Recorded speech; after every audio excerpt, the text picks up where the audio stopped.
Today I'm sharing how I coloured a basic grassy hill scene for one of Dustin Pike's gnomes from Whimsy Stamps. I'll also be chatting generally about the colouring process, as today I will be colouring the image using both Copic markers and then later on adding some pencil detail over the top with polychromos pencils. Grassy hills are a really nice and fairly easy background to colour. I like to start with colouring the background to make the process a little bit easier. This avoids me dragging any colours from areas of the image, especially where I use strong colours. I know that the toadstool in this image, I'm going to be using reds. So I really don't want to be dragging those into the green of the hills or potentially the sky area. It's possible to add your backgrounds in after you've coloured your main image, and I do this quite often, especially where I'm working with the images where I'm not quite sure what I'm going to do with them to start with. It just does make life a little bit easier if you're able to plan it out and start with the background. As usual, I have stamped my image using MFT Extreme Black Hybrid ink on my favourite paper for colouring with Copic markers, which is Make It Colour blending card. I sell that on my website, and all of the links to that and any other products that I've used will be found over on my blog. I will link to the blog post down in the description below, so you can easily find that. All of the information will be available on my blog, including a list of the Copic colours I've used. Even though I'm showing them here on the screen, I will also add a list over on the blog because there are quite a lot of colours used throughout the colouring process. As I mentioned, the image I'm using is one of the amazing gnome stamps from the Dustin Pike clear stamp sets at Whimsy Stamps. If, like me, you're in the UK or Europe, you can find Whimsy Stamps and dies at Dies to Die For here in the UK. Again, I will provide links in the blog post for this video, which will be linked below. The general idea when colouring a background like this one is to create the illusion of distance by varying the colours used. As you can see in the foreground, I've kept the colours brighter, more saturated, and they get more desaturated and cooler as you move towards the background. This helps to give the impression that the hills in the distance are further away, and keeps most of your attention in the foreground where you want it with your main image. Really, you want to provide a nice setting for your image to create a story and sort of create some interest without distracting from the main image. So you want to avoid adding too much detail to the background. It isn't really necessary and can often be quite distracting from the star of the show, which is of course the amazing gnome here. So really there's no need to go completely overboard and stress out about getting the background completely perfect. You really want it to sit in the background and just give a setting for your image. When colouring, I'm using, as you can see, fairly long even strokes going with the direction of the grass and the hills. So for the grass in front, I was mainly going sort of from side to side, fairly straight. For the hills, I've kind of gone with the curve and flow of the shape of those hills. For the sky, I've approached it much like the grass at the front, with sort of strokes that kind of come in from either side, leaving some white areas in the middle, which I will go over with each layer. But this kind of helps to create the impression of variation in the sky. The sky isn't just one solid colour, but it gives a nice transition without appearing too streaky. So it gives it a little bit of texture and variation without appearing blotchy or streaky. And one of the key elements to this is to make sure that those markers you're using are nice and juicy. Using a dry marker to colour with isn't really that helpful at any time, but especially when trying to cover a large area like a background. Having dry markers or markers that aren't as juicy as they could be will work against you, because the ink needs to blend within the fibres of the paper. So you need to be laying down a decent amount of ink. And if you're having trouble with blending, this may very well be your problem. You simply may not be laying down enough ink. So if you've had your markers for a while and been doing a lot of colouring, found that your blending isn't as good as it used to be, and you're having to fight with your markers, it could well be that you need to top them up with a refill. I don't always approach colouring skies in this way. I use a few different techniques depending on the image, depending on the effect that I'm looking for. If I'm looking for a fluffier sort of appearance to the sky, I might use a more scribbly technique.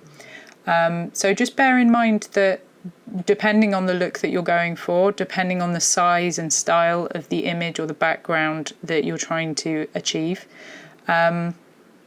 you can vary your style.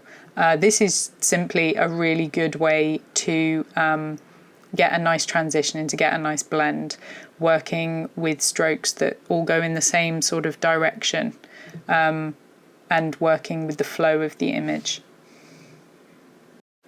I haven't got a great deal to say specifically about the colouring of the gnome here, so I will start to talk about the addition of pencil to my Copic colouring.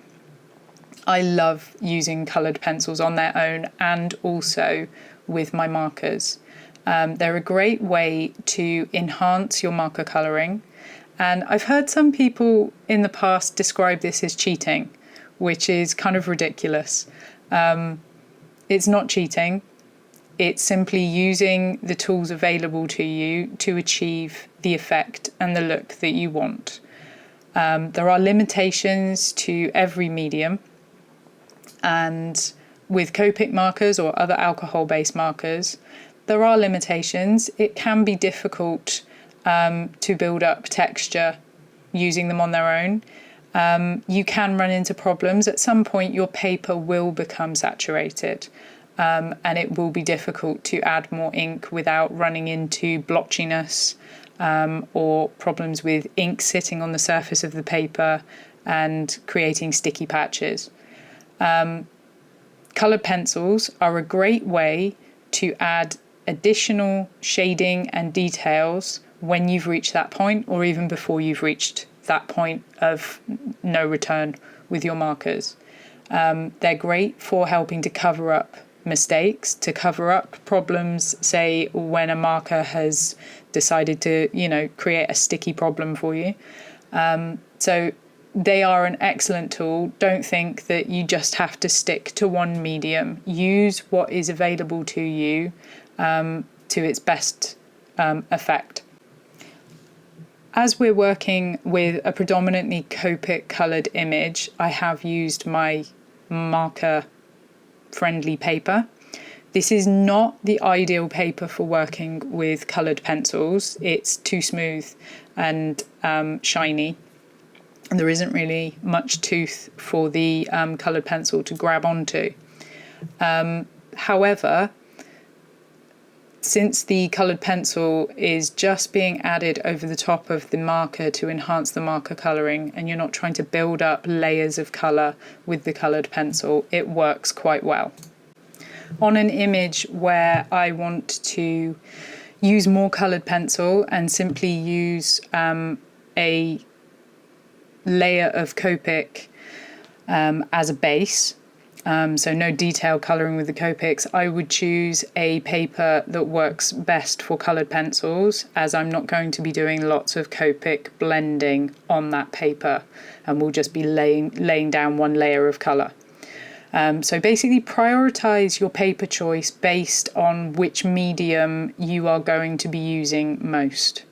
You will see when I get to the pencil colouring on this image a little later that I do use it on the background, but only at the front. if that makes sense.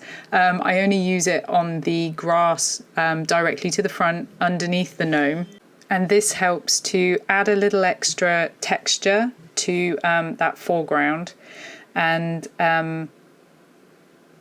bring it sort of more into the foreground, as it were. Just makes it a little bit more interesting and keeps your attention in the front. In other areas of the image, I mainly will be using the coloured pencil to enhance the shadow areas. I'll also be using an ivory polychromos pencil just to strengthen the highlights ever so slightly. The polychromos pencils, the white and the ivory, aren't ideal for adding white details generally, because they're fairly translucent in comparison to some other pencils. If I'm trying to add actual white details, I would usually use a luminance pencil. Their white is great, or a Prismacolor white pencil. They tend to be more opaque and show up better. But for the purposes of this image, the ivory worked really nicely. I just wanted a little subtle enhancement to the highlight areas. I'll also be showing you later on when I'm doing the pencil colouring the sharpener that I use.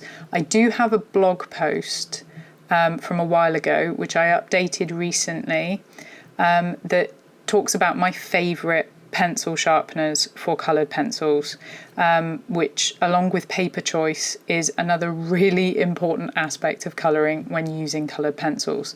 So I will link that both in the blog post that goes with this video and also directly in the description below, so that you can get to that easily if you are interested in coloured pencil sharpeners. And that's really all I've got to say about the colouring today. Hopefully you enjoy this video. I will pop some music on for the remainder of the colouring. So just bear in mind some of the tips and information I've given you about the pencil colouring. But you don't really want to hear me waffling on for another 15 minutes. This is a longer video because there is a lot of colouring, and I did go back in, as I said, with the coloured pencil after finishing the marker colouring. This was for a special birthday card, so I did put a little bit of extra effort into it. Hopefully you enjoy the video and you get some useful information and tips. Do leave me a comment below or over on my blog. Let me know how you enjoyed the video, and if you've got any requests for topics to cover, things that you'd like to hear me talk about. Sometimes it's quite difficult to come up with things that I think that you would like to hear about. That's probably the most difficult aspect of recording a voiceover, is what is going to be useful to you? What do you want me to hear me talking about? Because I'm not exactly the world's biggest talker, so sometimes it's difficult to sort of know what is going to be of interest to you and what, you know, really isn't worth me talking about. So yep, just let me know. Again, hope you've enjoyed this one. I had a lot of fun colouring it, and I'm happy to be able to share it with you. Check out the blog post as mentioned, and I will catch you next time.